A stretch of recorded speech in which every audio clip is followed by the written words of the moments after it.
जय हिंद। मैं उत्तर प्रदेश इटावा ज़िला गांव दादरपुर का मैं बात कर रहा हूं, जहां कथावाचक के साथ बहुत गलत किया गया।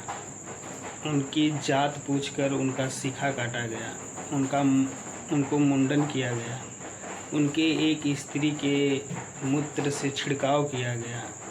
वो जात थी पंडित ब्राह्मण। क्या ब्राह्मण कुल के कास्ट से अब यादव लोग उनके मूत्र से पवित्र हो रहे हैं? बताइए। 77 साल हो गया मेरे देश को आज़ाद हुए। अभी हम लोग किस युग में जी रहे हैं? क्या यहाँ मनुस्मृति लागू है? कथा केवल एक लोग कह सकते हैं। जिस कुल में श्री कृष्ण पैदा हुए उस कुल को कथा कहने से वंचित किया जाएगा? मतलब क्या चल रहा है? यादव कास्ट पूछकर कि तुम यादव हो, तुम ब्राह्मण के गांव में आकर तुम कथा कैसे कर रहे हो?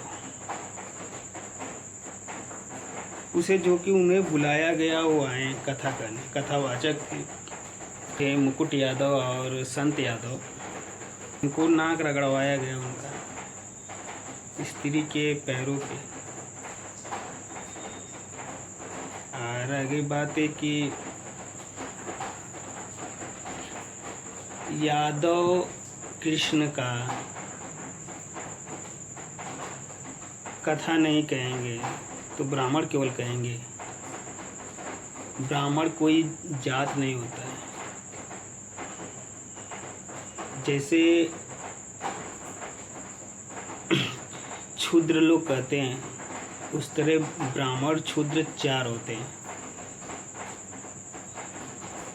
तो ब्राह्मण कोई जात नहीं है। ब्राह्मण वो है जिसके अंदर ज्ञान है,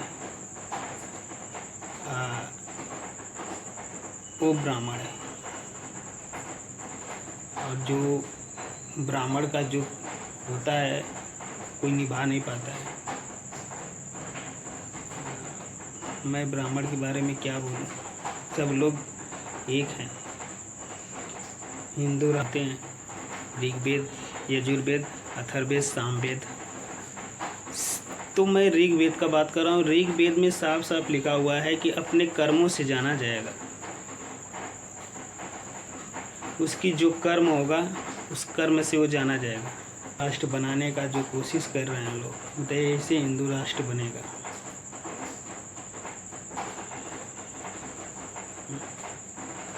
जिस यादव कुल में पैदा हुए कृष्ण भगवान, उस कुल को कथा कहने से वंचित किया जा रहा है। उनका सीखा काटा जा रहा है, उनको मुंडन किया जा रहा है। इस पे सरकार को कड़ी से कड़ी कार्रवाई करनी चाहिए कि ऐसा कोई भी कृत्य करने से पहले 1000 बार सोचें, क्योंकि ये मेरा संविधान का भी उल्लंघन है। अनुच्छेद 15 देता है किसी को वंचित किसी चीज़ से नहीं किया जा सकता है।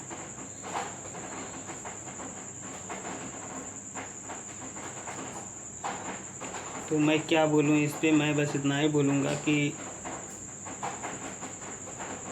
यादव कथा सुन सकते हैं तो बोल भी सकते हैं। अब विद्वान वो है, अब पंडित वो है जिसके पास ज्ञान है।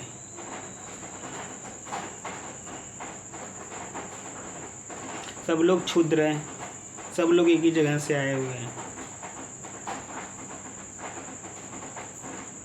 तो अपना कर्म ऐसा करिए कि अपने कर्मों से जाना जाए। और जो है कि किसी का सीखा काट कर किसी को अपमानित कर कर ये संविधान का उल्लंघन भी है। और जो है कि इस पे सख्त से सख्त कार्रवाई की जाए। और जो है कि यादव कुल को इस तरह जो बदनाम करने की कोशिश की जा रही है, जो अभी आगे भी प्रताड़ित हैं, अब भी प्रताड़ित किया जा रहा है, तो ये अब नहीं चलेगा। अब संविधान लागू है, मनुस्मृति ख़त्म हो चुकी है। तो मैं क्या इस पर बोलूँ? बस इतना ही कहूँगा कि इस पर जो भी हुआ है बहुत निंदनीय है। इस पे राजनीति न करके इस पे जो है कि उसके ऊपर कार्रवाई की जाए कि ऐसा कृत्य करने के पहले 1000 बार लोग सोचें।